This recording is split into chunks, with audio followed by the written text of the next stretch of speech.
और अब वो पंजाबी वाला हिस्सा है।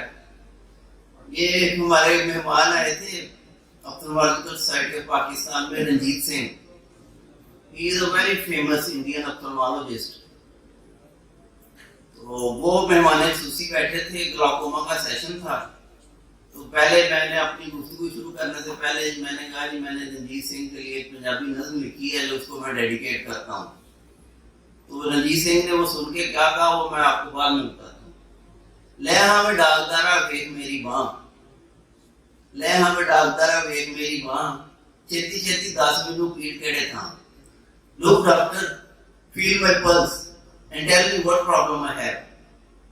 ਲੈ ਹਮੇ ਡਾਕਦਾਰਾ ਵੇਖ ਮੇਰੀ ਮਾਂ, ਛੇਤੀ ਛੇਤੀ ਦੱਸ ਮੈਨੂੰ ਪੀੜ ਕਿਹੜੇ ਥਾਂ, ਕਿਹੜੀ ਬਿਮਾਰੀ ਮੈਨੂੰ, ਕੀ ਉਹਦਾ ਨਾਮ, ਆਪੋ ਆਪ ਬੁੱਝ ਲੈਣੇ ਤੈਨੂੰ ਮੰਨਾ ਤਾਂ, ਮੈਂ ਨਹੀਂ ਕੁਝ ਵੀ ਦੱਸਣਾ, ਆਪੇ ਦੱਸ, ਤੂੰ ਕਹਿੰਦਾ ਡਾਕਟਰ ਹੈ, ਕੁਝ ਵੀ ਨਹੀਂ ਦੱਸਣਾ, ਮੈਂ ਕੁਝ ਵੀ ਨਹੀਂ ਬੋਲਣਾ, ਕੁਝ ਵੀ ਨਹੀਂ ਦੱਸਣਾ, ਮੈਂ ਕੁਝ ਵੀ ਨਹੀਂ ਬੋਲਣਾ, ਪੇਟ ਬਿਮਾਰੀ ਦਾ ਅੱਜ ਤੂੰ ਹੀ ਖੋਲਣਾ।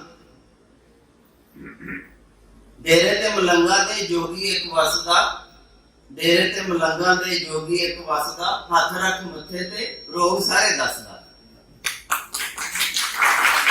ਪਿੰਡ 'ਚ ਹਕੀਮ ਜੀ ਸਾਡੇ ਇੱਕ ਰਹਿੰਦੇ ਨੇ, ਪਿੰਡ 'ਚ ਹਕੀਮ ਜੀ ਸਾਡੇ ਇੱਕ ਰਹਿੰਦੇ ਨੇ, ਨਬਜ਼ ਹੱਥ ਫੜ ਕੇ ਬਿਮਾਰੀ ਬੁੱਝ ਲੈਂਦੇ ਨੇ।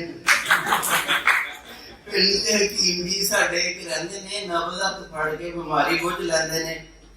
ਗੱਲਾਂ ਬਾਤਾਂ ਕਰਕੇ ਜੇ ਬੁੱਝਣੀ ਬਿਮਾਰੀ है, गल्ला बातां करके हिस्ट्री लेके अगर बीमारी को डायग्नोज करना तो क्या है, गल्ला बातां करके जो बुझनी बीमारी है, काला है तू डाकदार, शादी डाकदारी है।